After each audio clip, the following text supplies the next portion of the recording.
Oke, saya mau bertanya, perkenalkan semua, saya Tuli. Saya bangga sekali ketemu Bapak Uskup, dengan rasa hormat saya menyambut. Saya memperkenalkan, ini adalah saudari Eva. Ya. Saya mengajak teman-teman Tuli untuk melayani. Lalu juga melayani, mau ikut terlibat di dalam gereja melayani Bapak Uskup, supaya saya rindu sekali. Saya Tuli, saya disabilitas, saya paham, saya sering sedih. Nah, saya juga membutuhkan adanya rasa kehidupan dalam diri saya, dan saya juga membutuhkan pengajaran katekese untuk kami supaya kami merasa lebih hidup lagi. Tolong bantuan kami, Bapak Uskup, agar diberikan perhatian pada teman-teman Tuli, supaya bisa, ya, semoga permohonan ini bisa dikabulkan untuk semua teman-teman Tuli supaya mereka bisa ikutan belajar sama-sama. Terima kasih. Oke, satu dulu saya simpan. Ada pertanyaan lagi dari kelompok sini?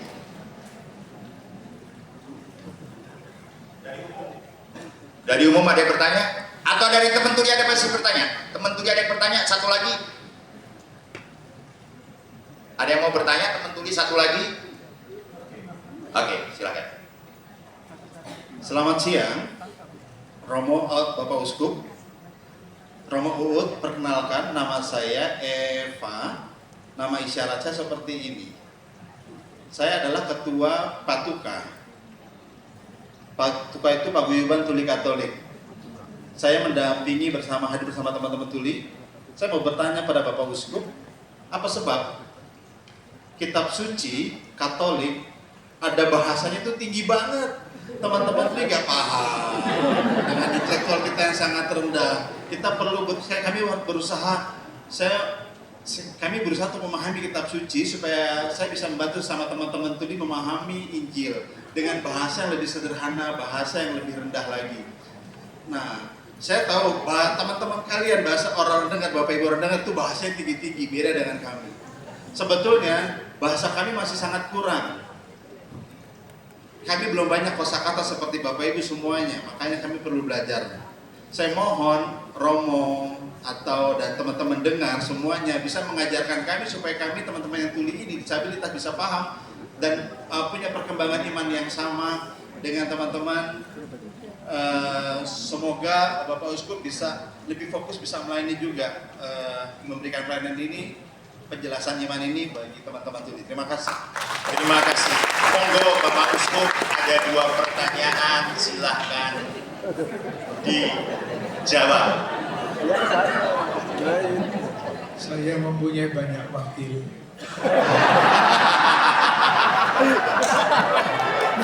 Wakil pertama yang saya minta bantuan menjawab Romo Uut. Nanti wakil kedua saya tidak tahu tunjuk siapa. Silakan Romo. Ya, terima kasih Bapak Uskup. Iya, saya juga punya wakil.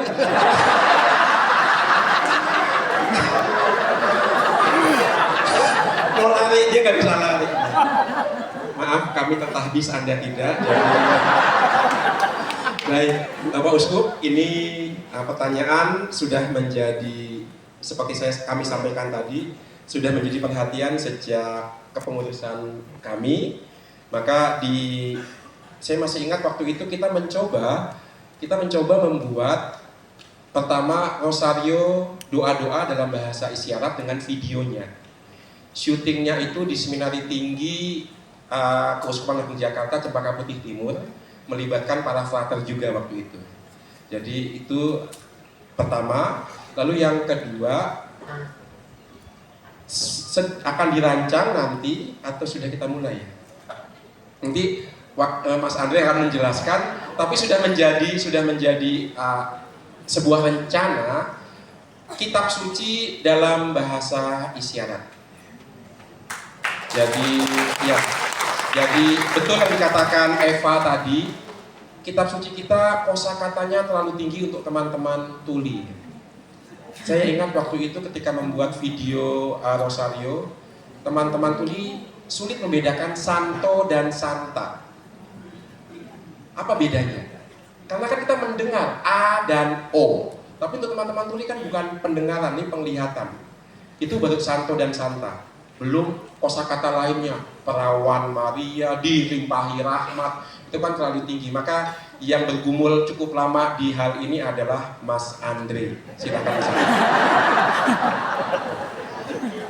Baik, Ibu Bapak, memang kosakata teman-teman kami sangat sedikit sekali.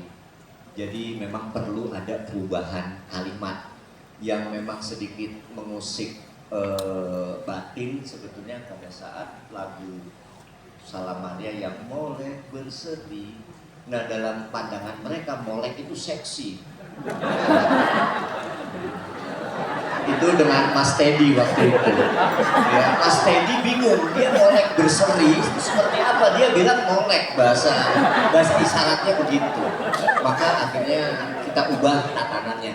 Nah, hubungannya dengan Mbak Eva, memang sejak 2 tahun lalu saya sudah bicara dengan Romo Yosef perihal bagaimana merubah perikop-perikop kitab suci itu dalam bahasa yang sederhana tanpa mengurangi atau tanpa merubah makna atau benang merah di situ. Nah, ini sedang kami proses, memang masih lambat, respon masih lambat, tapi kita akan terus ke situ. Tahapan pertama adalah bacaan mingguan dulu. Lalu kemudian tahun A, tahun B, tahun C, lama-lama satu kitab suci beres. Konsepnya itu adalah ada video, ada teks. Teksnya itu teks dalam bahasa teman-teman tuli. Nah, bahasa isyaratnya tentunya dengan untuk bahasa teman-teman tuli. Jadi pasti akan ada kitab suci untuk teman-teman tuli. Kita akan proses itu. Ya, Terima kasih Mas Andri, Romo Uwit. Ibu Bapak yang dicintai Allah, belajar bersama teman-teman tuli hanya butuh satu yang luar biasa, sabar.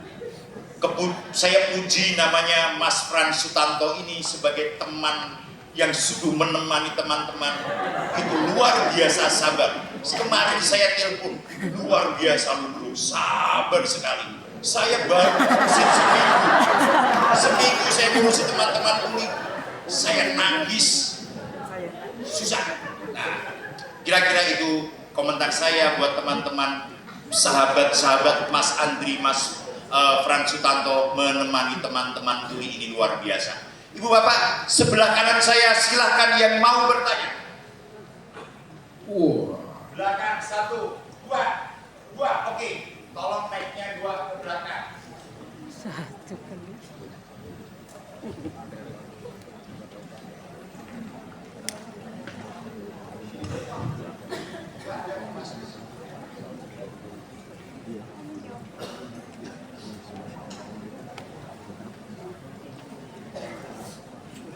Terima kasih. Saya nggak bisa. Oke, ya silakan perkenalkan Bapak dari nama dan paroki. Baik, terima kasih. Pak Andre. Saya Andreas, saudaranya Petrus, dari Paroki Halim. Mohon izin pertanyaan saya ditujukan kepada Romo Uwit. Apakah Komisi Kateketik KAJ pernah mengadakan penelitian terhadap teman-teman katekis CKAJ yang berlatar belakang pendidikan kateketik atau pastoral? Karena terlihat juga di lapangan ada teman-teman yang lulusan dari lembaga pendidikan tersebut, mereka lebih cenderung kerja, bahkan sangat getol cari uang di luar pelayanan. Sedangkan di lain pihak, kita di paroki membutuhkan justru yang banyak terlibat di paroki, ya yang udah sepuh-sepuh, pensiunan. Padahal yang dibutuhkan tenaga-tenaga yang memang perlu untuk bisa menggerakkan program-program pelayanan di paroki. Nah, sekiranya itu sudah ada, barangkali ini dapat mendukung program yang tadi untuk pendidikan kursus katekis itu. Karena kalau tidak ada data, kita nerka-nerka. Terima kasih, Romo.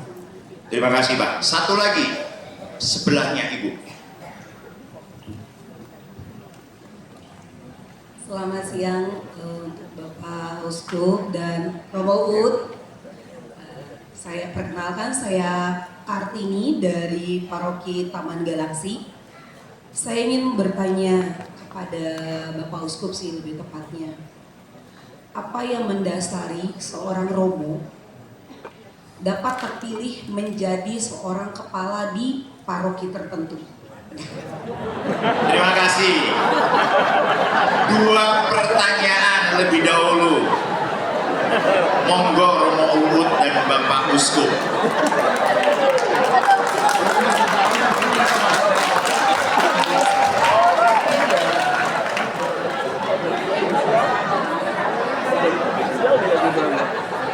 Iya.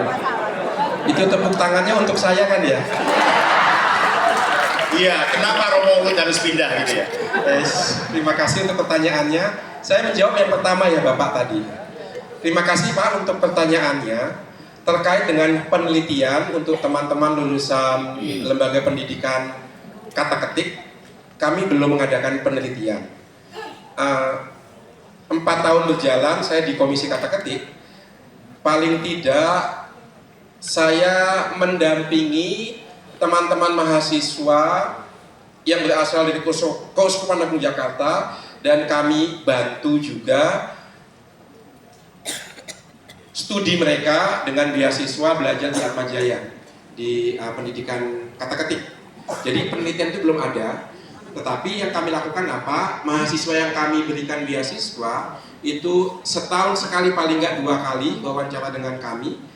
Lalu juga setiap tahun ketika ada acara seperti ini kami libatkan.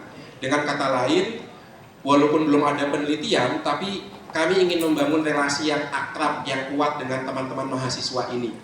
Sehingga nanti teman-teman ini ketika lulus juga akan menjaga relasi itu dan tetap berkarya dimanapun berada. Salah satu syarat menerima beasiswa adalah punya kegiatan pelayanan di paroki. Itu. Maka harus ada rekomendasi dari Romo Paroki dan pernyataan mahasiswa ini, pribadi ini aktif pelayanan di paroki. Lalu selain itu juga kami libatkan dengan pelayanan di komisi kata ketik, sehingga mereka juga jadi komunitas tersendiri. Entah ketika ada acara komisi kata ketik, entah ketika komisi kata ketik dipercaya memberikan rekoleksi terkait sekolah tertentu, teman-teman mahasiswa ini kami libatkan. Itu yang kami buat. Terkait dengan lulusan sekolah kata ketik belum ada. Itu usul yang baik. Nanti bisa bekerja sama dengan khususnya Atmajaya yang paling dekat. Itu kami catat. Terima kasih Bapak. Terima kasih Romo. Monggo Bapak Kardinal. Pertimbangan apa yang membuat seorang pastor dijadikan kepala apa ya? Kepala paroki. Mau serius atau mau main-main?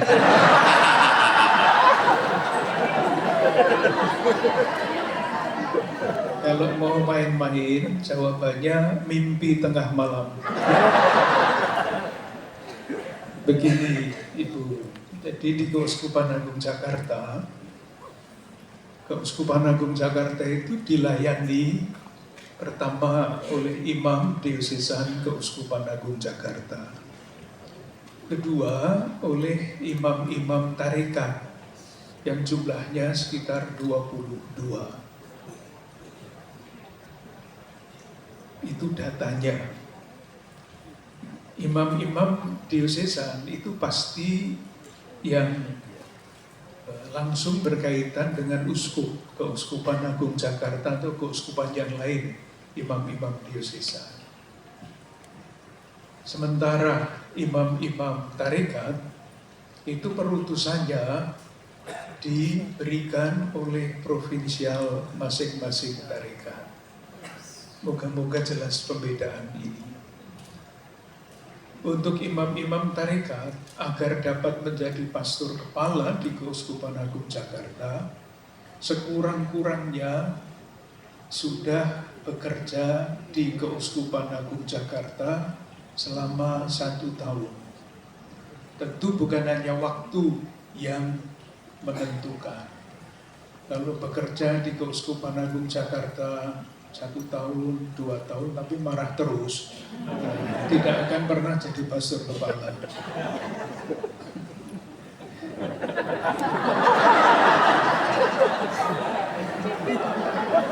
Atau kalau sudah terlanjur jadi pastor kepala, kalau tidak memenuhi standar keuskupan, keuskupan akan menulis surat kepada provinsial. Bapak provinsial, tolong pastor ini ditarik ke provinsi. Ini serius ini jawabannya.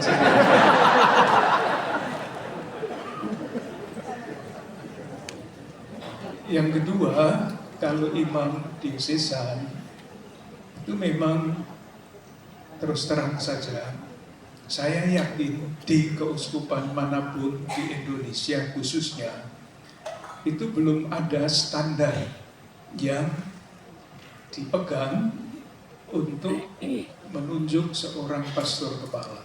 Belum ada. Jadi, atau oleh karena itu, mulai tahun ini di Keuskupan Agung Jakarta dibuatlah kursus-kursus persiapan untuk pastor-pastor muda atau pastor yang sudah senior yang belum pernah menjadi pastor paroki, kepala paroki.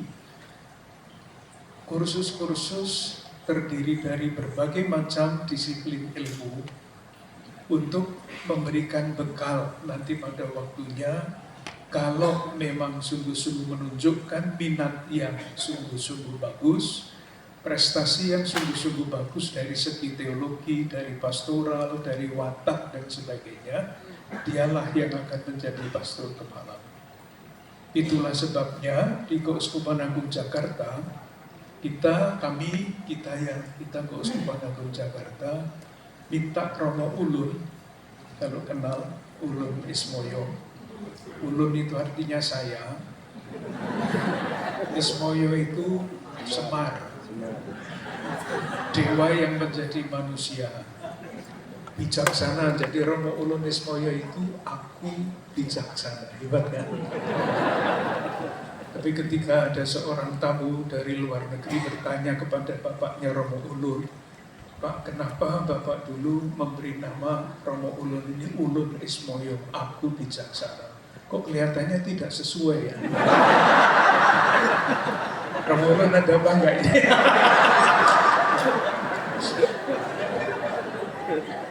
Romo Ulun membuat modul-modul sedang dilaksanakan.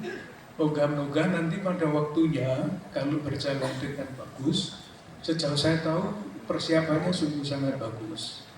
Nanti kalau ini jadi, moga-moga seperti Romo U dan Komisi Kata Ketik itu menyiapkan modul-modul bahan-bahan untuk pembelajaran. Demikian juga Romo Ulun dan tim itu akan menyiapkan bahan-bahan itu menjadi modul-modul pembinaan persiapan calon pastor kepala.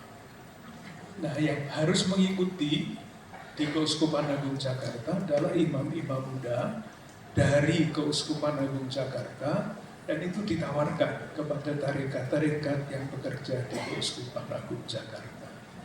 Jadi kekurangannya disadari, diakui bahwa kita memang belum biasa. Beda dengan misalnya pendeta.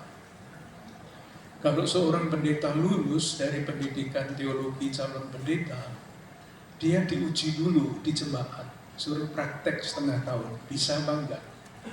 Kalau tidak, ternyata tidak bisa memberikan pelayanan yang baik dari segi macam-macam seginya, dia tidak akan dilantik menjadi pendeta di situ.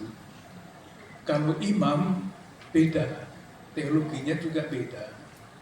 Imam itu sekarang ya mungkin terlalu berbelit atau terlalu enggak ini yang masa, pokoknya cerita aja. Jadi mestinya menjadi seorang pemimpin itu yang diperhitungkan pertama-tama adalah kompetensi profesional, itu kan.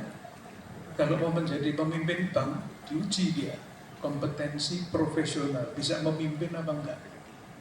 Kalau seorang imam sekarang ini sampai sekarang ini tidak ada uji potensi kompetensi profesional itu.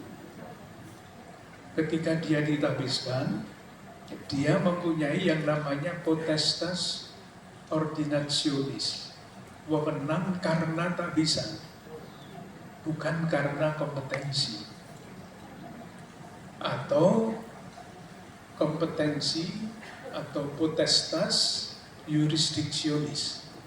Jadi kalau seorang uskup memberi yurisdiksi kepada pastor itu, dia mempunyai wewenang, tidak wewenang atau kompetensi yang berdasarkan profesi. Jadi untuk mengubah pola berpikir di dalam gereja Katolik itu memang tidak mudah. Saya pribadi sudah bicara panjang sejak tahun 2000, 25 tahun yang lalu, mengenai kompetensi profesional itu. Tetapi pada waktu itu, gagasan itu ditolak. Kami sudah mempunyai spiritualitas. Kami ditabiskan.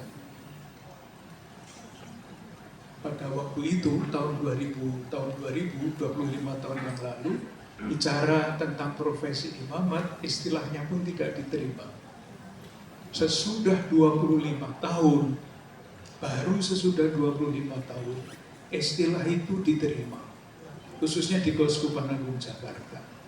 Jadi moga-moga nanti pada waktunya, sebelum akhir zaman tentu saja, gerakan ini dapat mempengaruhi seluruh pelayanan gereja. Itu ya. Jadi belum ideal, tetapi kita berusaha menuju ke arah sana. Intinya supaya pelayanan untuk umat, untuk gereja, untuk Tuhan itu menjadi semakin baik. Kalau boleh menanggapi sedikit yang ditanyakan oleh teman-teman tuli mengenai melayani, maka pertanyaan yang harus diajukan pertama kali adalah apa yang dimaksud dengan melayani. Kalau melayani itu diartikan sebagai menjadi guru agama, menjadi katekis, menjadi prodiakon dan sebagainya, bagus. Tetapi yang namanya pelayanan itu jauh lebih luas daripada sekedar melayani. Itu memberikan kesaksian. Itu pelayanan yang sangat dahsyat. Teladan itu menjadi kesaksian pelayanan yang sangat dahsyat. Satu keluarga yang setia sebagai suami istri 50 tahun itu tidak usah melayani apa-apa. Lah hidupnya sebagai keluarga itulah pelayanan kesaksian. Kalau teman-teman tuli belum bisa menjalankan yang diharapkan, tetapi rajin misalnya berkumpul bersama-sama, rajin untuk berdoa bersama-sama, itulah pelayanan yang saya kira tidak kalah pentingnya dibandingkan dengan pelayanan-pelayanan seperti Romo Uut yang menjadi ketua komisi kateketik dan sebagainya. Beda, tetapi tetap bermakna. Lalu mengenai kitab suci, mungkin belum sudah lupa ya, pernah di dalam sejarah penerjemahan kitab suci itu ada yang namanya teks kitab suci dalam bahasa sehari-hari. Itu kalau dicari di LBI di LAI pasti ada. Itu satu, jadi tidak usah membuat sendiri, Pak, sudah ada yang membuat. Dan kalau kita mau membaca kitab suci, tidak usah dari kitab Kejadian bab 1 ayat 1 sampai kitab Wahyu bab 21. Nanti kalau membaca kitab Imamat isinya silsilah itu mendem kita. Leksionarium, bacaan misa hari Minggu dan hari biasa itu sudah menyediakan pilihan teks kitab suci yang paling penting. Jadi tidak usah bercita-cita untuk membaca kitab Wahyu misalnya. Itu pastor-pastor kalau ditanya banyak yang tidak tahu itu kitab Wahyu. Atau membaca pun sudah mulai membaca langsung pusing.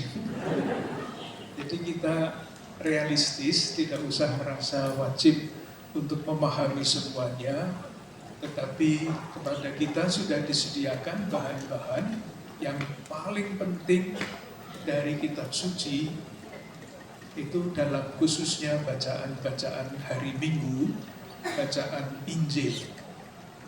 Karena kalau kita pergi ke gereja hari Minggu selama 3 tahun berturut-turut setiap minggu, keempat Injil sudah dibaca. Tidak usah baca sendiri, mendengarkan saja. Mungkin catatan itu bisa, ya. Matur sembah nuwun. Terima kasih Bapak Uskup.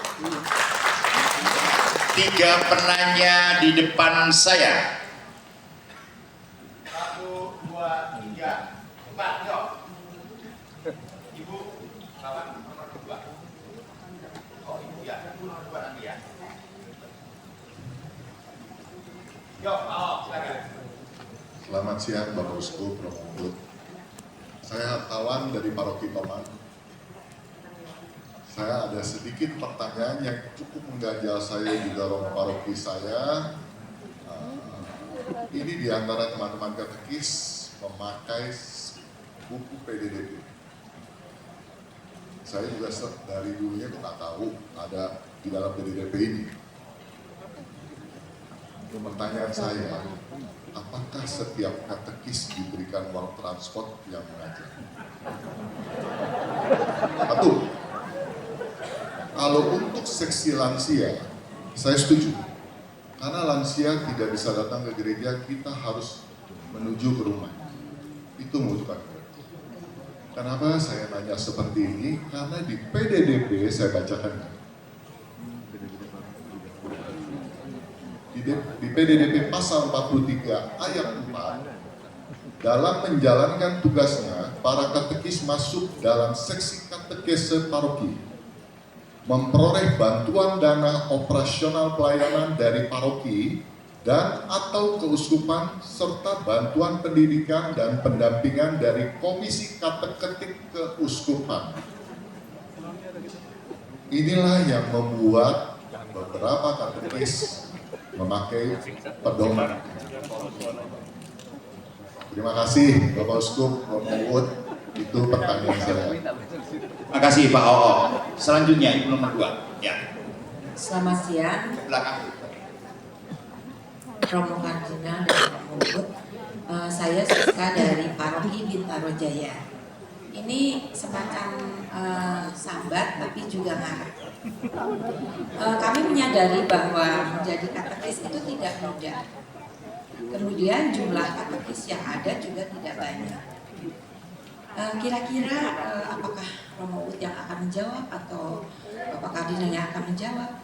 Ada nggak sih dari Komisi Kateketik atau Keuskupan Agung Jakarta secara umum memberikan perhatian secara khusus, terutama hal yang sangat real, untuk kami bisa mengkloning katekis-katekis, paling tidak hasilnya katekis yang secara standar bisa kemudian melayani di paroki kami.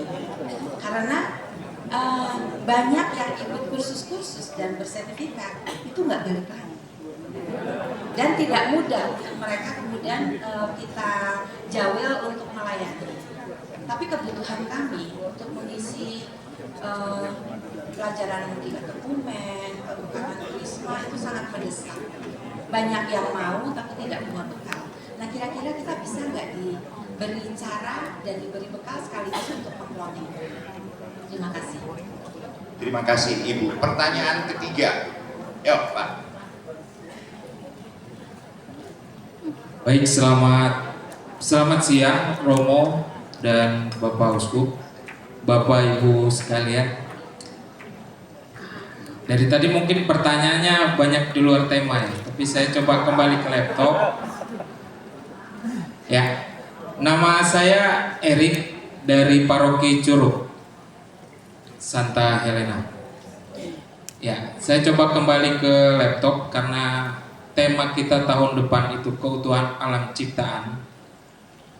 Jadi dengan tema yang sepanjang satu kalimat ini, memang secara komentar pribadi di benak saya ketika kita ngomong berkatekes ya dengan hati untuk pertobatan ekologi, mungkin agak sedikit klise ya Romo Bapak Uskup, karena di tengah isu-isu ekologi yang terjadi sekarang masih banyak umat paroki,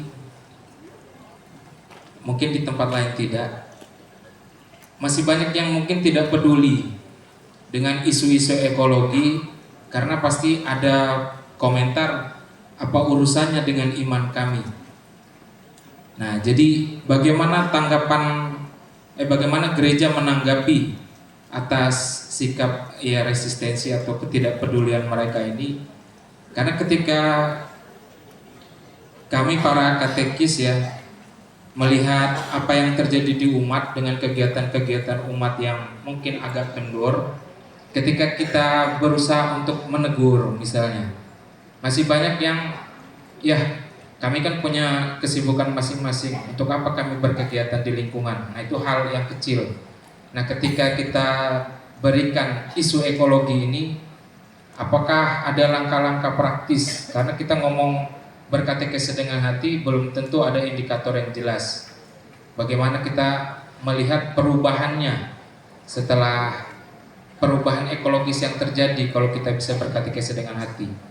Nah, jadi bagaimana langkah-langkah praktis supaya kita mempersiapkan arah tema Ardas ini ke tahun depan itu. Terima kasih. Oke, terima kasih. Satu lagi Ibu.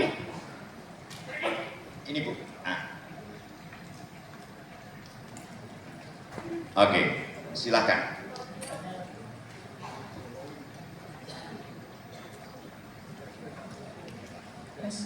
Selamat siang Bapak Uskup, Romo, Bapak Ibu sekalian. Saya Sisil dari Paroki Ciputat. Saya ingin bertanya mengenai bagaimana cara keuskupan memberikan katekese tentang cara berpakaian saat misa. Berpakaian ini kan mengingat banyaknya umat di Jakarta yang berpakaian kurang pantas saat misa. Walaupun sudah ada himbauan dari masing-masing paroki untuk berpakaian sopan, tetapi sepertinya pelaksanaannya itu masih banyak yang tidak mengikuti atau mungkin masih kurang paham. Begitu. Terima kasih.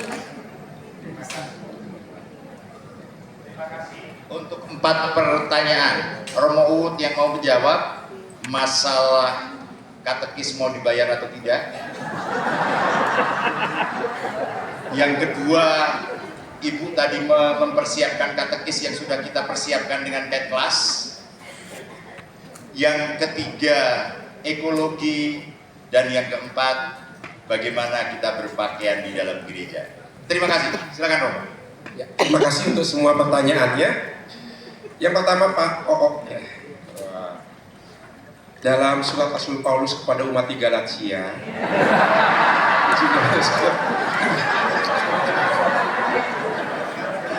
berat. Jangan tanyakan bab dan ayatnya, saya nggak hafal. Enggak, ini karena dikutip oleh Bapak Paus Fransiskus ya, almarhum. Beliau mengatakan begini, ketika dalam Matikum Ministerium, dia mengutip surat Rasul Paulus kepada umat di Galatia terkait dengan itu. Jadi Santo Paulus mengatakan, jika kita umat Galatia menerima harta abadi di surga, kenapa kita nggak mau menyisihkan sedikit harta duniawi untuk para pengajar yang memberikan harta surgawi dalam bentuk iman? Itu kemudian menjadi landasan Bapak Paus Fransiskus untuk mendorong gereja juga mendukung pelayanan para katekis. Landasannya ada, yaitu tadi surat Rasul Paulus kepada umat di Galatia. Kita para katekis itu memberikan harta surgawi. Sadar nggak? Kok enggak sih? Itu, kita para katekis memberikan keakraban dengan Tuhan, itu kan harta surgawi, iman, harapan dan kasih, itu yang kita berikan. Maka betul kata Santo Paulus dan digemakan kembali oleh Bapak Paus Fransiskus, memang kemudian sudah menjadi tradisi gereja setiap pekerja mendapat upahnya. Dalam arti ini setiap pelayanan itu pun bisa dan bahkan perlu dibantu oleh gereja, dalam hal ini paroki. Ya, komisi kata-ketik kita nggak punya kas. Ya. Komisi kata-ketik nggak punya kas, tapi apa yang kita buat nanti akan dijelaskan lebih detail oleh Mas Fran dan Mas Andre. Yang kita bisa buat adalah pendampingan melalui cat class, melalui pendampingan untuk upgrading dan untuk penyegaran para katekis. Tapi terkait dengan uang transport, ya itu silahkan ke Romo Paroki. Kalau ada kesulitan, ya ke keuskupan ya.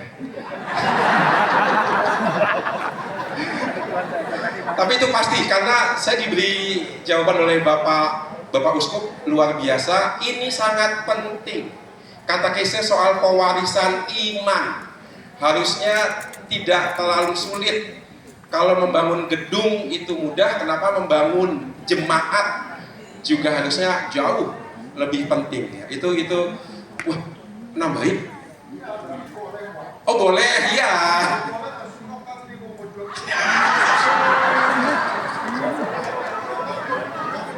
Ya, jadi alasan biblisnya ada, alasan legalitasnya ada, dan jaminan dari Komisi Kata-Ketik dan Bapak Uskup pembangunan jemaat penting juga ada. Siap. Iya. Itu kan paroki. Saya sedikit mengutip seorang katekis ada di sini ya. Ketika saya belum jadi ketua komisi kata-ketik, katekis itu bilang, Romo Uut, katekis itu tidak hanya ujung tombak, tapi juga ujung nombok katanya. Iya, terima kasih. Yang kedua, katekis volunteer ya.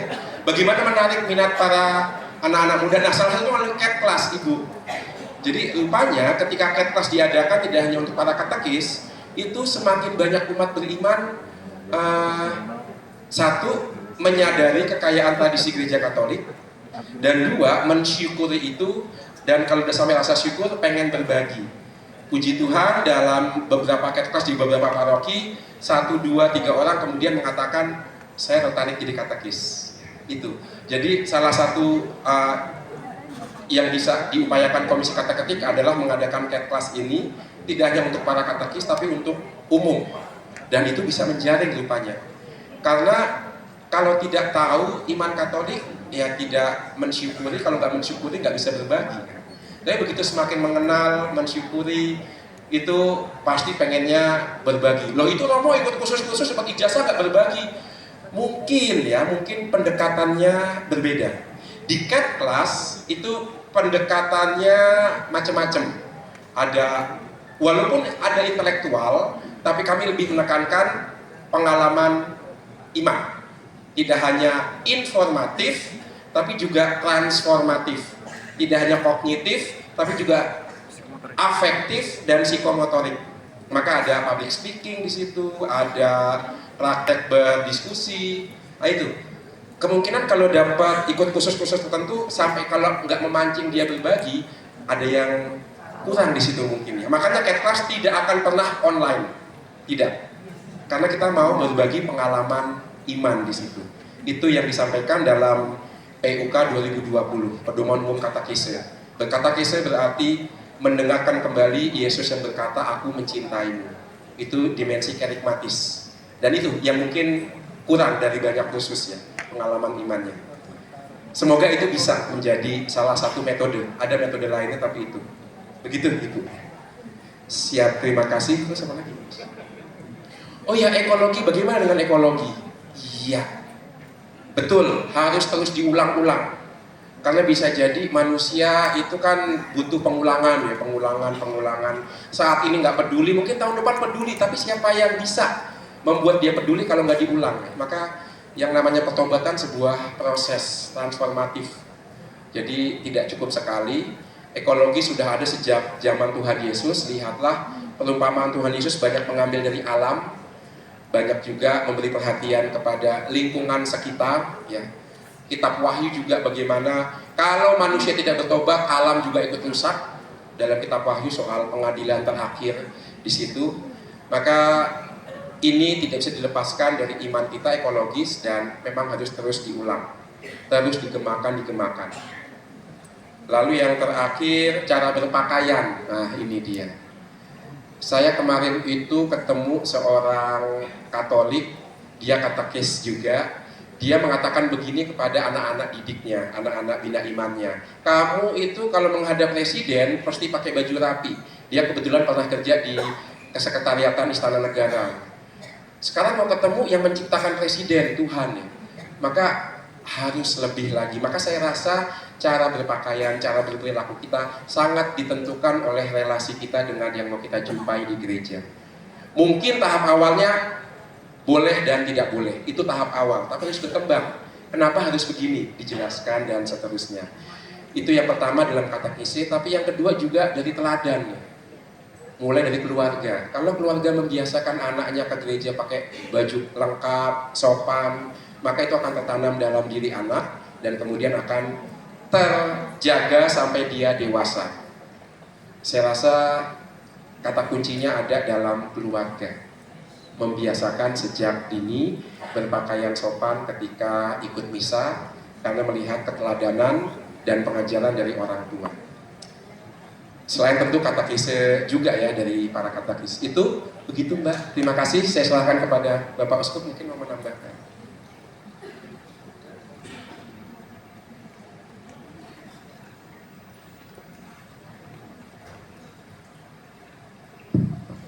Masih perlu ditambahkan kan?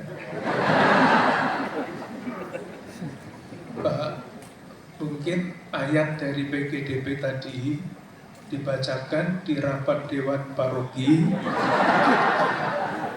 3 kali.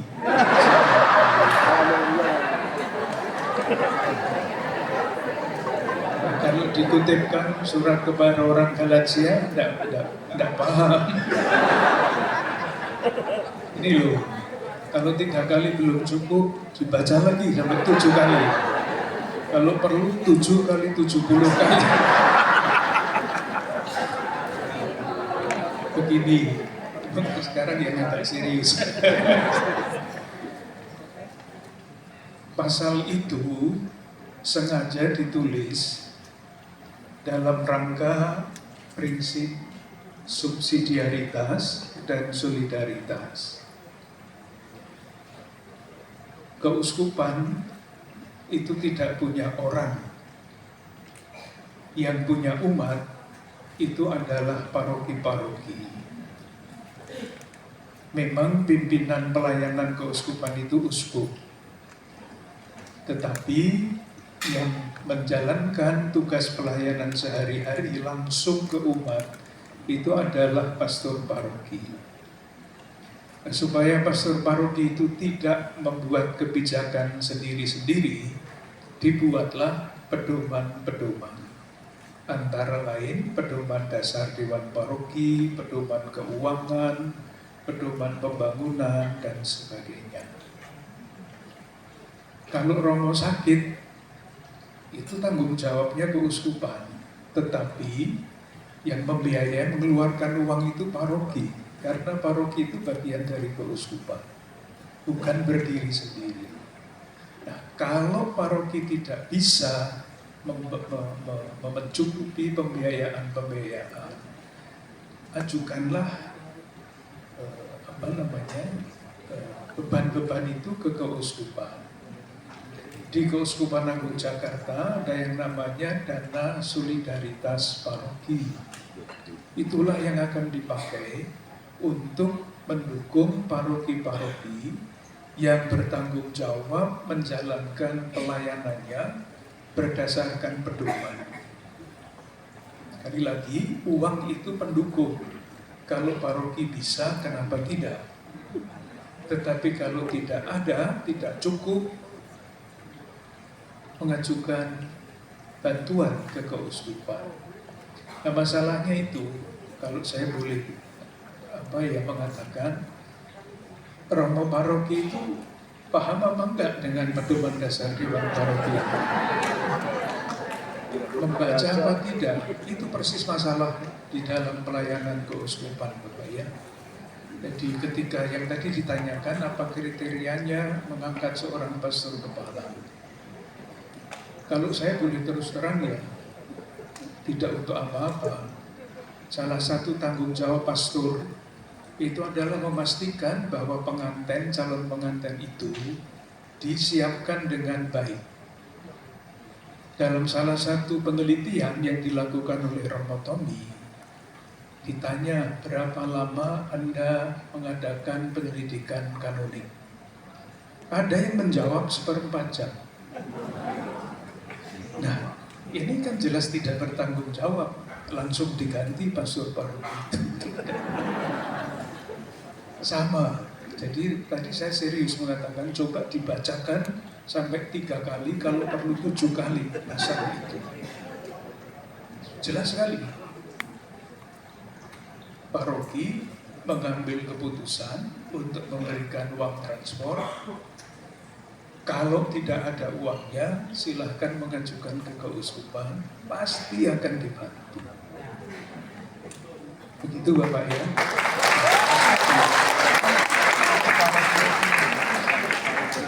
Yang kedua, mengenai kompetensi seorang katekis.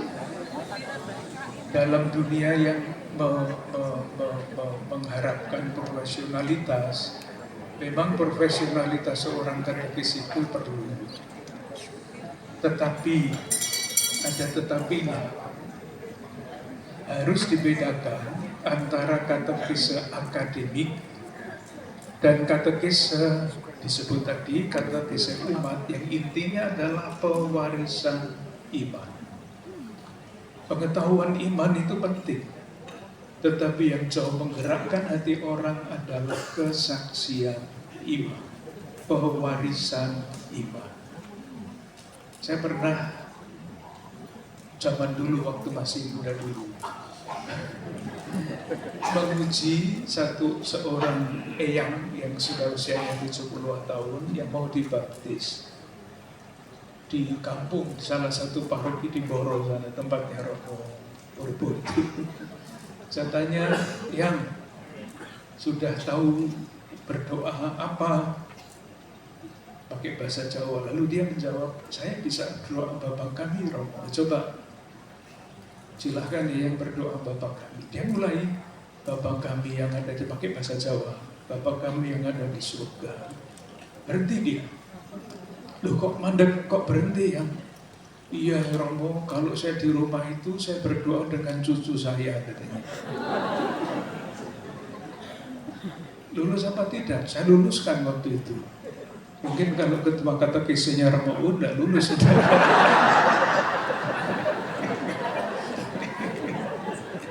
Kalau saya luluskan. Nanti kalau di dalam kerajaan surga kan, kalau Santo Petrus bertanya begitu lalu dijawab begitu, sekarang saya bantu Mbah. Kalau Petrus saja membantu, masa kita tidak? Saya hanya mau mengatakan dengan cara ekstrim bahwa syarat-syarat itu penting secara objektif. Tetapi ketika kita berhadapan dengan pribadi tertentu, nah kita mesti menjaga supaya iman yang artinya relasi dan bukan pertama-tama pengetahuan itu juga penting. Itulah yang akhirnya bagi saya pribadi sangat menentukan. Tema ekologi di depan situ ada buku-buku kecil-kecil, ada katekismus, Laudato Si dan sebagainya. Mungkin baik kalau saya memberikan latar belakang yang agak panjang, tidak panjang sekali lah. Jam berapa harus selesai Romo? Begini, di dalam gereja Katolik kita itu mempunyai ajaran iman pasti. Katekismus gereja Katolik yang bakal ada dijual di situ. Yang kurang dipahami adalah bahwa selain ajaran iman, kita itu mempunyai ajaran sosial gereja. Itulah yang kita dalami di Keuskupan Agung Jakarta ini sejak tahun 2022.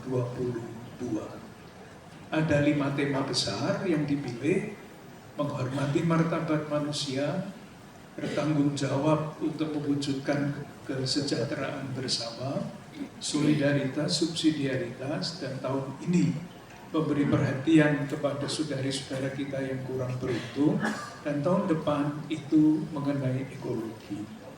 Jadi pastoral di Keuskupan Agung Jakarta sejak tahun 2022 sampai 2026 nanti itu sebetulnya fokusnya adalah ajaran sosial gereja.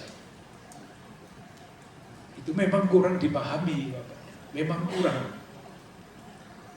Bahkan ada seorang ahli teologi moral yang mengatakan gereja itu sejak abad 19, tahun 1891, tidak ada yang sudah lahir pada waktu itu kan, 1891, itu gereja sudah mengeluarkan ajaran sosial yang pertama sampai yang terakhir, Laudato Si.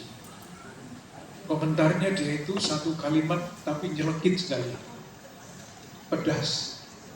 Ajaran sosial gereja Katolik itu bagus.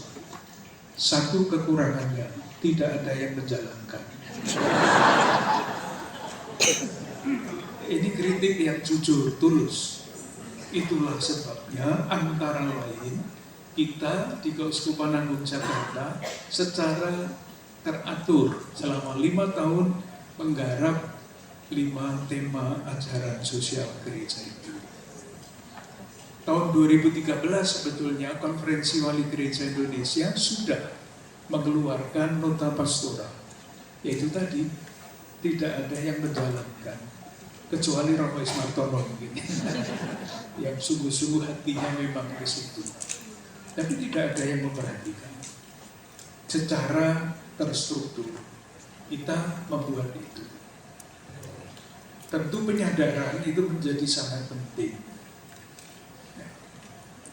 Seringkali yang saya dengar adalah kita susah-susah menempatkan sampah di tempatnya, yaitu tukang-tukang jualan itu membuang sampah di mana-mana. Lalu apa gunanya saya disiplin memilah sampah dan sebagainya. Itulah, giatlah selalu dalam pekerjaan Tuhan. 1 Korintus bab 15 ya, supaya sedikit seimbang. Iya. Jadi kita terus mencoba, karena memang meskipun tanda-tanda kerusakan alam itu sudah begitu jelas ya, tetapi tidak peduli. Bagaimana kita bisa menyelesaikan masalah itu? Kepala-kepala negara itu tidak bisa membuat keputusan. Negara-negara kaya sudah biasa hidup mewah-mewah. Konsekuensinya apa? Yang ditindas-tindas adalah negara-negara yang lemah. Kita nggak usah ikut-ikut lah. Ambilkan contoh satu konkret saja ya. Yang namanya ekologi itu kan terdiri dari makhluk hidup dan makhluk yang tidak hidup. Makhluk hidup itu manusia, binatang, pohon. Yang tidak hidup itu adalah tanah, udara, air, dan sebagainya. Saya tanya saja, apakah kita sadar berapa besar uang sampah makanan yang dibuang setiap tahun di Indonesia, khususnya pada tahun 2024? Ada yang pernah mencari jawab? Saya baru mencari jawab kemarin dulu. Tahun 2024, sampah makanan yang dibuang pada tahun 2024 kalau dirupiahkan jumlahnya 551 triliun rupiah. Itu naik dari tahun 2022. Tahun 2022 itu angkanya baru 330 triliun. Tahun lalu, padahal jadi nanti kalau ada makanan jangan dibuang-buang, dibawa pulang kalau perlu. Itu pasti mempengaruhi keutuhan ciptaan, buang makanan-makanan seperti itu. Jadi dahsyat tantangannya, kita ikut bertanggung jawab di dalam merawat lingkungan itu, tapi itu bukan tanggung jawab utama kita. karena tanggung jawab utama itu diemban oleh negara manapun. Itu yang mempunyai segala macam sarana untuk memaksakan kalau perlu. Maka negara punya penjara, kalau orang tidak menurut dihukum. Kalau orang membuang sampah di jalan berbahaya bagi orang lain, terpeleset, kalau ketangkap dia dihukum untuk memaksakan ini. Kalau perlu, polisi kan punya senjata, tentara punya senjata, itu semua dipakai untuk memastikan bahwa kebaikan bersama itu terwujud. Nah, Pak Fran sudah melihat jam, saya tahu diri lah. Soal pakaian, kalau mau pinjam besar pakaiannya Pak Fran sini.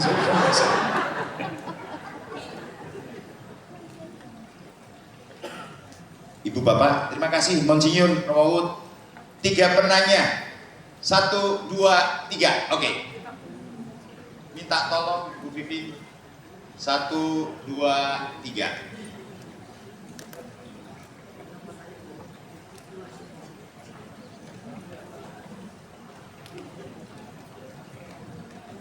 Terus kedua di tengah, ketiga di belakang. Ya. Oke, silakan Pak. Bapak Uskup dan Romo Uut, saya Yusuf Suwanto dari Paroki Karawaci. Pertama saya mengucapkan terima kasih dari hari ini adalah pelantikan katekis KAJ. Artinya kepedulian dari KAJ untuk katekis itu sangat luar biasa menurut saya. Namun yang baik ini nampaknya saya rasakan selama saya bergabung atau melayani sebagai katekis di Karawaci dari tahun 98 sampai hari ini. Ganti kepala paroki, belum pernah dirawat oleh para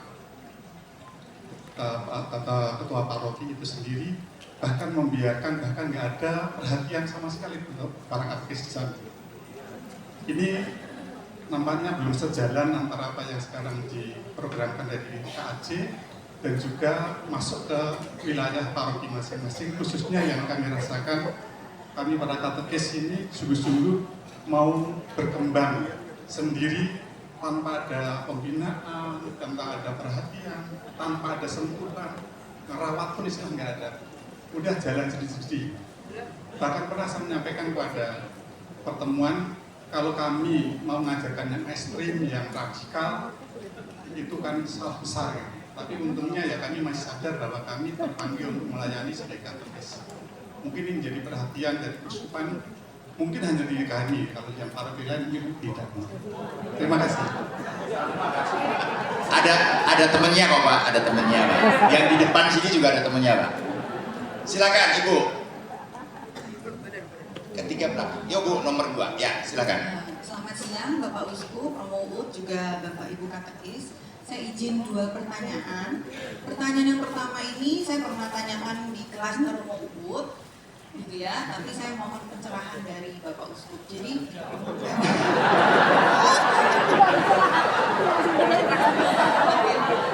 pertanyaan pertama, ada seorang ibu, Bapak Uskup, dari agama Kristen. Dia sudah cerai, ingin mau masuk Katolik, tapi menurut Romo paroki kami ini tidak bisa menjadi Katolik, gitu ya, karena pernah bercerai dan anggapan Kristen itu sama seperti Katolik, menolak perceraian. Yang saya pikirkan, ketika orang ingin mau menjadi murid Yesus, gitu ya, terlepas tidak tahu Katolik tidak diperbolehkan bercerai, mengapa tidak diperbolehkan menjadi Katolik, sedangkan dia sudah ada panggilan untuk mau masuk Katolik? Pertanyaan pertama. Pertanyaan yang kedua, dari seminar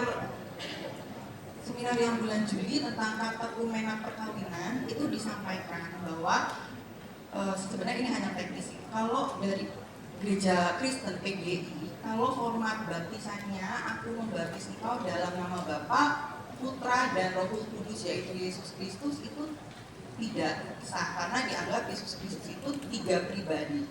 Nah, saya sempat berdiskusi dengan Romo paroki dan beliau tidak setuju, jadi tetap kalau format baptisan seperti itu tetap dianggap sama, jadi hanya diterima saja. Jadi saya mohon pencerahan dari Romo Uut juga Bapak Uskup bagaimana seperti itu. Terima kasih. Satu lagi, Ibu belakang, silakan. Ya. Nama dari paroki, silakan Bu.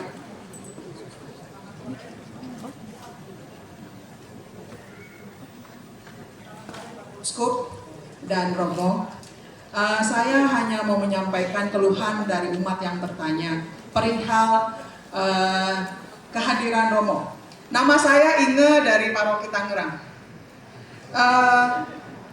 Pada misa arwah itu seringkali kami kesulitan untuk mencari para Romo.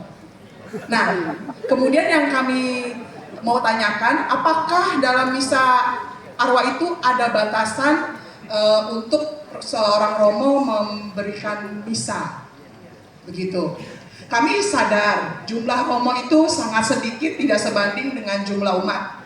Nah, namun ironisnya kalau ada sakramen perkawinan, justru banyak sekali yang terjadi adalah diberkati dengan beberapa orang uskup dan beberapa banyak pastor. Dan itu menjadi satu rasa kok bisa ya gitu, sementara kita sulit banget kalau kita cari Romo ketika di saat-saat sulit seperti itu.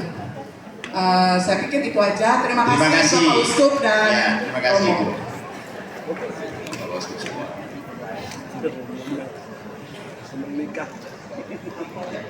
Ya, dari saya menjawab yang pertama aja ya. Oh iya, yang kedua. Ya, terkait dengan pastor paroki dan perhatian pada katekis yang ya dari komisi kateketik aja dari pihak kami, itu sebabnya tahun depan seperti saya sampaikan tadi, komisi kateketik akan kunjungan ke paroki-paroki untuk melihat bagaimana kerjanya para katekis, karya pelayanannya dan kebutuhannya dan apa. Maka kami akan dibagi menjadi 2 tim tahun depan untuk kunjungan belusukan ke paroki-paroki. Mungkin tidak akan memberikan solusi, tapi paling nggak semoga dikunjungi. Jadi ada Romo parokinya juga ikut nyambut gitu kan ya. Mungkin itu menjadi pintu masuk. Begitu, terima kasih. Selanjutnya Pak Frans. Ibu, Gereja Katolik mengakui perkawinan dalam bentuk apapun. 2 orang saksi, 2 orang mempelai, 2 orang saksi, 1 peneguh. Gereja Katolik mengakui perkawinan agama apapun, bahkan perkawinan itu dalam bentuk sirih, itu pun diakui. Perkawinan. Mau jadi orang Katolik? Boleh, bukan karena perkawinannya. Siapapun boleh menjadi orang Katolik selama mau belajar menjadi katekumen. Terus, kenapa tidak boleh? Pasti ada sesuatunya, bukan tidak boleh jadi Katoliknya. Harus diselesaikan dulu masalah perkawinannya. Waktu itu Romo Purbo begitu cerita panjang. Siapa yang bisa menyelesaikan? Datang kepada pastor paroki, bercerita semuanya masalahnya, baru nanti akan diselesaikan secara bagaimana pastor paroki akan melapor kepada tribunal. Nah, itu bisa diselesaikan. Bukan berarti tidak boleh jadi Katolik. Jadi Katolik sangat boleh, siapapun boleh. Itu. Yang kedua, ya selama forma materialnya sama, dikucurin air, aku membaptis engkau dalam nama Bapa dan Putra dan Roh Kudus, adalah sama dengan dikucurin air, bukan ditenggelamkan ke dalam kolam. Jadi nanti hanya penerimaan. Begitu, Bu. Terima kasih. Monggo Bapak Uskup kalau mau menambahkan.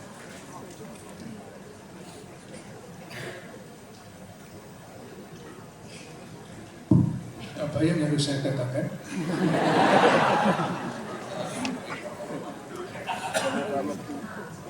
Begini Bu, kalau main-main sedikit ya. Kalau perkawinan itu kan direncanakan tanggalnya. Kalau kematian itu kan tidak ada yang direncanakan. Main-main begini. Saya tahu maksud Ibu.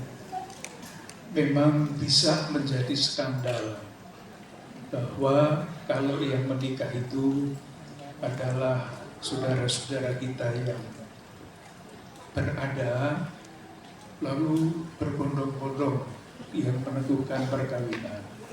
Padahal yang meneguhkan itu kalaupun 15 imam yang hadir, yang tanda tangan satu.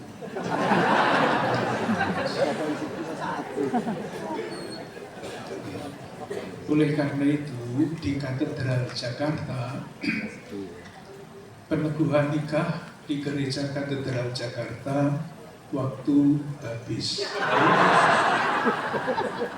Itu maksimal 3 orang. Maksimal. Saya pernah minta, sudah siap-siap di sakristi, saya mengatakan, Bapak Uskup mohon maaf sebesar-besarnya, di paroki katedral ini yang boleh memimpin pernikahan hanya 3. Syukur Bapak Uskup itu paham, lalu beliau masuk gereja ikut misa. Ya harus berani mengatakan begitu. Seringkali kalau pemakaman itu kesulitannya itu Ibu ya. Jadi seringkali pastor-pastor itu sudah mempunyai agenda macam-macam. Kalau bisa mencari sendiri. Kalau di rumah sakit Rumah Duka Santo Carolus itu tim dari Rumah Duka siap mencarikan imam. Saya tidak propaganda, nanti kalau bersemayam-semayamnya di situ pasti dapat imam kan. Ya sedikit banyak juga begitu ya.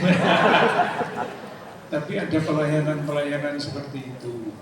Romo Vijen itu sedang merancang, selesainya kapan saya tidak tahu. Tapi ada semacam aplikasi untuk para imam melayani kematian. Sedang direncanakan supaya kalau ada yang sungguh-sungguh kesulitan mencari imam, lalu ada jalan keluarnya. Sedang direncanakan, moga-moga pada suatu ketika itu jadi. Tapi memang saya paham apa yang Ibu katakan, tidak semuanya bisa dijelaskan, tapi kadang-kadang memang situasinya seperti itu. Terima kasih Bapak Uskup. Saya masih punya waktu 10 menit tambahan, minta dua pertanyaan di sini. 1, 2. Bapak dengan Bapak. Ayo Ibu, ya Ibu aja Ibu. Ya 1. Yuk, tidak boleh lama-lama, cepat. Selamat sore Bapak Uskup, Bapak Uut. Sebetulnya saya cuma mau minta kepastian aja Pak, bagaimana yang masalah saya. Saya Mariati dari Paroki Kosambi Baru. Pertanyaan saya sebetulnya udah berkali-kali saya tanya sama Pak Frans mengenai pembaptisan dewasa. Nah, 2 tahun lalu di paroki kami pembaptisan itu inisiasi lengkap, baptis, krisma, sama ekaristi. Lalu tahun berikutnya hanya baptis saja sama ekaristi. Nah, ada salah satu katekumen tahun ini itu yang saudaranya ketika 2 tahun lalu terima baptisan lengkap. Dan saya juga mendapat informasi dari teman-teman di paroki lain, itu baptisannya juga lengkap. Juga ada beberapa katekumen di tahun ini yang pindah belajarnya ke paroki sebelah, karena katanya di paroki sebelah lengkap. Oke, saya tahu maksudnya. Sakramen inisiasi Bapak Uskup. Kenapa paroki-paroki ada yang berbeda di Keuskupan Agung Jakarta? Terima kasih. Ya, 2, Mas. Ayo Pak. Saya Romo Uut, salah. Saya Stefanus dari Pejombongan. Ini hanya masukan saja bahwa akhir-akhir ini begitu banyak umat Katolik itu mereka pindah gereja karena keluhannya adalah pelayanannya mereka kurang tersampaikan dari pastor parokinya. Seperti yang tadi dikeluhkan masalah pelayanan ketika pada saat meminta pelayanan orang yang meninggal ataupun minta berkat rumah dan lain sebagainya. Menjadi keprihatinan ini adalah mereka itu satu keluarga itu mereka pindah ke gereja namanya GMS itu mereka gerejanya di CP, di mall. Pernah saya ketemu dengan mereka mengeluhkan tentang hal itu. Itu masih satu keluarga, masih banyak juga. Ada yang di Kelapa Gading, ada juga di Puri. Oke, maksudnya Itu menjadi perhatian kita, apakah ini kita tetap membiarkan itu terus ataukah kita berusaha untuk menangani secara khusus dalam hal ini seperti itu. Terima kasih. Satu lagi, Bu. Satu lagi depan. Bapak, satu lagi. Yuk. Supaya rata. Selamat sore Romo, Bapak Uskup. Saya hanya menyampaikan mungkin sedikit keluh. Nama dari paroki apa? Baik, saya Bayu dari Cideng. Gini, gereja sering peduli dengan orang miskin, tapi gereja tidak, mungkin kurang peduli dengan guru-guru sekolah yayasan punya keuskupan. Karena selama ini gaji mereka seringkali di bawah UMR. Apalagi buat katekis gitu ya Pak? Iya. Nah, apakah gereja tidak istilahnya tidak ada niat untuk memperbaiki itu? Karena selama ini guru-guru dari yang mengabdikan itu hanya ya sudahlah, kan nanti upahnya di surga. Oke, terima kasih Pak.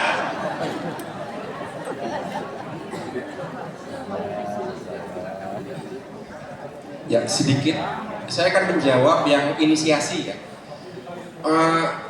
Untuk inisiasi dewasa secara normatif memang dari usia dan situasi orang itu dewasa kemudian mendapatkan 14 tahun ke atas langsung mendapatkan 3 sakramen inisiasi, baptis, ekaristi, dan penguatan. Itu ada dalam hukum kanonik, ada dalam statuta Regio Jawa. Itu yang bisa saya sampaikan dari sudut pandang komisi kata ketik itu, dan ada di buku panduan. Lalu bagaimana di paroki masing-masing? Nah, maka nanti buku panduan akan menjadi buku panduan pegangan kita bersama. Karena di situ juga dijelaskan landasannya apa. Semoga ini juga bisa menjadi pegangan kita bersama. Ya, terima kasih.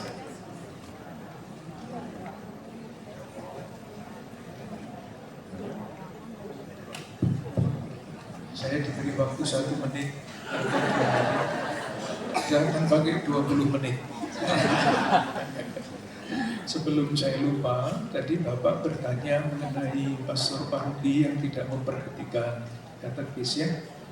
Besok Rabu tanggal 29, Komisi Kateketik akan diundang untuk berbicara di hadapan para pastor se-Keuskupan Agung Jakarta.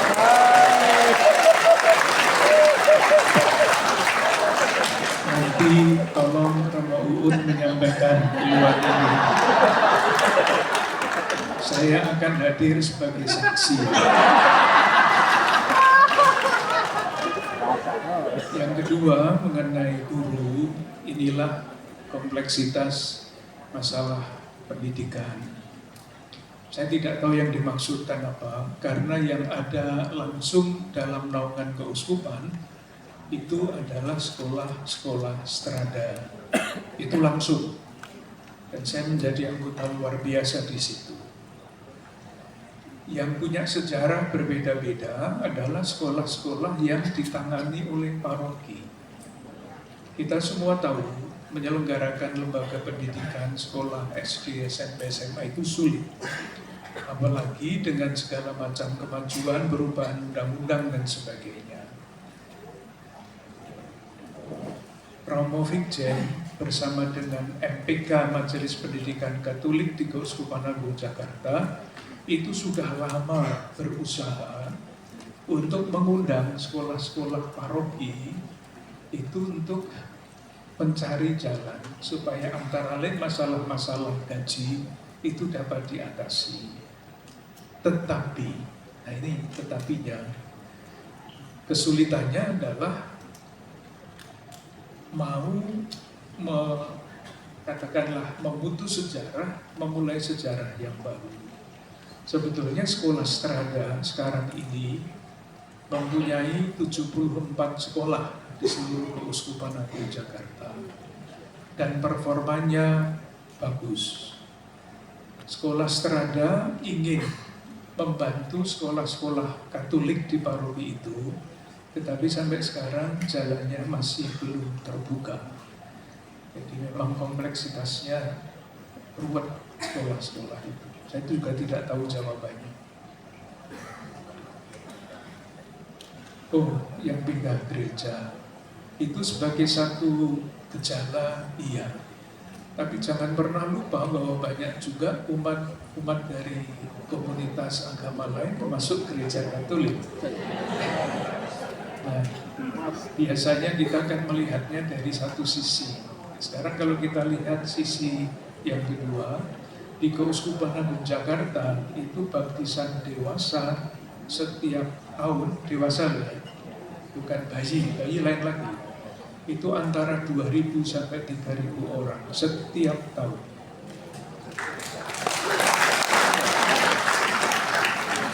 Itu yang pertama. Yang kedua, mungkin baik diperhatikan juga, gereja Katolik itu mengakui kebebasan beragama.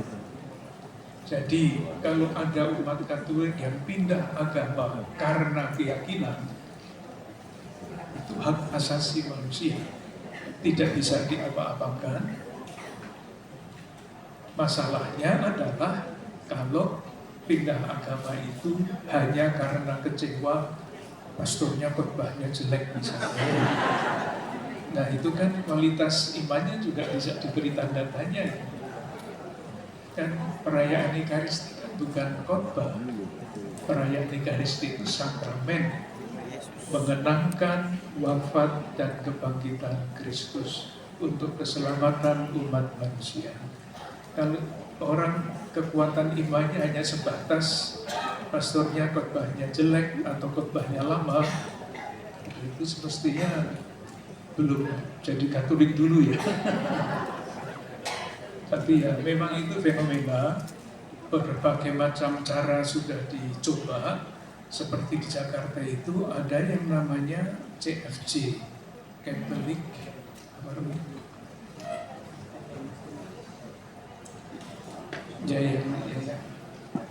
yang di pusatnya di Blok G.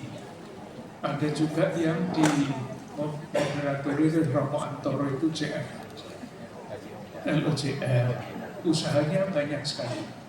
Dan itulah dengan segala macam usaha, ada 1-2 yang tidak berhasil diusahakan, apalagi kita mengakui kebebasan beragama, ya sudah tidak usah diratapi, disyukuri saja yang menjadi Katolik.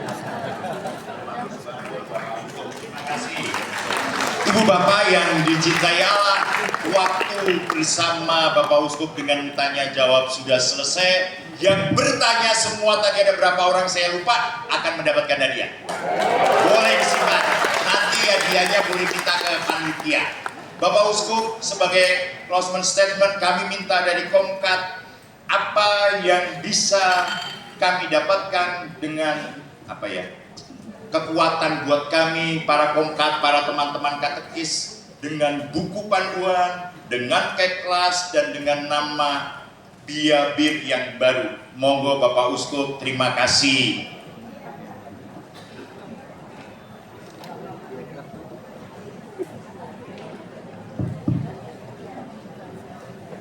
Waktu saya diangkat jadi uskup, itu saya bingung bukan main. Karena saya baru sepanjang umur saya melayani paroki itu hanya 9 bulan. Lalu saya membaca satu buku yang ditulis oleh seorang kardinal dari London, Westminster. Dia itu mengatakan begini, jadi uskup itu mudah. Modalnya hanya 3 kata. Terima kasih, baik, lanjutkan. Saya kembali lagi ke rumus itu. Terima kasih, bagus, lanjutkan.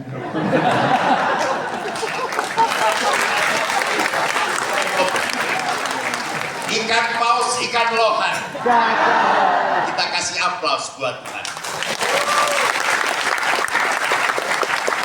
Terima kasih Ibu Bapak. Sambil kita mempersiapkan untuk Ekaristi, saya kembalikan kepada Mas Kris. Siapa tahu ada yang mau dibagi-bagi buat teman-teman semua. Teman-teman panitia, saya minta